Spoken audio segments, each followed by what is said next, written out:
Welcome to AGN steno classes और मैं रमेश चौहान। आज की डिक्टेशन में आपका स्वागत है। डिक्टेशन लिखने के बाद आपकी कितनी गलती आई उसकी सारी जानकारी आज शाम को सभी उपलब्ध करवाएंगे जो डिक्टेशन लिख रहे हैं। इसके साथ साथ आप लाइक वाले बटन पर जरूर क्लिक करें। Dictation start. राष्ट्रपति महोदया के अभिभाषण में अध्यक्ष महोदया के लिए दलित शब्द का उल्लेख किया गया है। उसमें संशोधन करते हुए दलित की जगह दलित वर्ग लिखना उचित होगा। इस चुनाव में जो मुद्दे थे वह अभी भी मुंह बाएं खड़े हैं, जैसे नागरिकों एवं देश की सुरक्षा, बढ़ती हुई महंगाई, किसानों की आत्महत्या, आर्थिक मंदी का व्यापक असर, विदेशों में जमा काले धन को वापस लाना। लेकिन इन बिंदुओं पर सरकार क्या ठोस उपाय करने जा रही है उसका उल्लेख नहीं है। आम आदमी सोचता था कि यह सरकार भ्रष्टाचार को सख्ती से निपटेगी, लेकिन उसे पूरे भाषण में विलोपित कर दिया गया। महिला आरक्षण विधेयक में जो पिछड़ी हुई महिलाएं हैं उनको विशेष अवसर देने का भी प्रावधान किया जाना आवश्यक है। देश के मध्य प्रदेश जैसे कई राज्य हर वर्ष प्राकृतिक विपदा का शिकार होते जा रहे हैं, लेकिन राज्यों को ऐसी आपदाओं से निपटने के लिए विशेष आर्थिक पैकेज देने का उल्लेख नहीं किया गया। मध्य प्रदेश में गरीबी रेखा में शामिल 62 लाख परिवारों के लिए एक दाना अनाज केंद्र सरकार ने नहीं दिया। आज देश के कई राज्य बिजली संकट से जूझ रहे हैं। ऐसी स्थिति में केंद्र सरकार को चाहिए कि वह राज्यों की मदद करें, लेकिन मध्य प्रदेश को जो बिजली मिलती थी वह भी काट दी गई।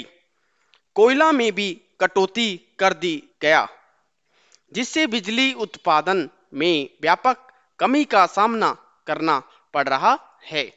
गरीबी बढ़ रही है, जिसके कारण समयबद्ध कार्यक्रमों का यदि उल्लेख होता तो बेहतर होता। आज देश के किसानों की स्थिति अत्यंत चिंताजनक है। पैरा विगत 5 वर्षों में देश की प्रतिष्ठा दुनिया में कम हुई है। करोड़ों युवाओं को रोजी रोटी की तलाश है। शिक्षा में समानता नहीं दिख रही है। तकनीकी शिक्षा बिना पैसे वालों को नहीं मिल पा रही है। इस पर केंद्र सरकार को तत्काल कोई ठोस कदम उठाना चाहिए। अगर देश को सूखा एवं बाढ़ से बचाना है तो नदियों को आपस में जोड़ना आवश्यक है। इस दिशा पर सरकार को काम करना चाहिए। देश में बीमारी एवं कुपोषण भी एक बड़ी समस्या है। लोग दवा के बगैर मर रहे हैं। पौष्टिक आहार न मिलने पाने के कारण बच्चे बड़ी मात्रा में कुपोषण के शिकार हो रहे हैं, जिस पर रोक लगाने के लिए कोई कारगर उपायों का उल्लेख नहीं किया गया। रोजगार गारंटी योजना में आने वाली व्यावहारिक कठिनाइयों को दूर करना जरूरी है। ग्रामीण शिक्षा, स्वास्थ्य, पेयजल, रोजगार के कार्यक्रम की पुनः समीक्षा देश में करना आवश्यक है। मैं राष्ट्रपति जी के अभिभाषण का समर्थन करता हूं तथा केंद्र सरकार से अपेक्षा करता हूं कि वह मेरे दिए गए सुझावों पर अमल करेगी। विराम पैरा। जब मैं कृषकों से संबंधित बेहद चिंता के विषय में राष्ट्रपति के भाषण की पंक्तियों को पढ़ता हूं तो मुझे सिंगूर आंदोलन के दिनों की बात याद आ जाती है। जब मैं पैरा 14 को पढ़ता हूं तो बार बार मेरे दिमाग में एक ही सवाल उठता है क्या यह कृषकों के अधिकार को प्राथमिकता दी जानी चाहिए या फिर किसी व्यक्ति विशेष के उद्योगपति के अधिकार को प्राथमिकता दी जानी चाहिए?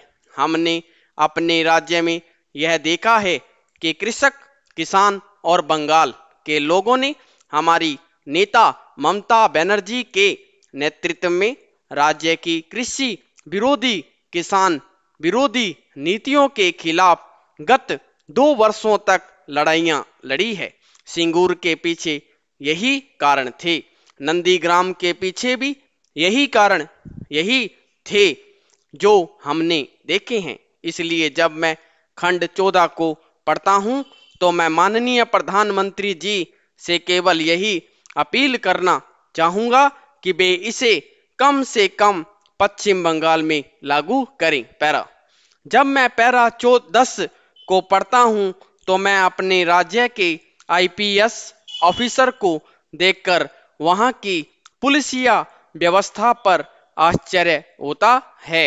मेरा सुझाव है कि 1861 में सत्तारूढ़ दल का खिलौना न बने, पुलिस को अधिक से अधिक नागरिकों मुखी बनाने का अनिवार्य प्रावधान होना चाहिए। जब मैं राष्ट्रीय ग्रामीण रोजगार गारंटी अधिनियम के संबंध में पैरा 18 को पढ़ता हूं तो मुझे लगता है कि इस अधिनियम ने कुछ हद तक इस देश के लोगों को काम का अधिकार दिया है। दुर्भाग्य से हमने अपने राज्य में ऐसा नहीं देखा है। जहां तक कि 100 दिनों के काम संबंधी कार्यक्रम के 50% कार्यक्रम को भी पश्चिम बंगाल के दूरस्थ ग्रामीण इलाकों में लागू नहीं किया गया है।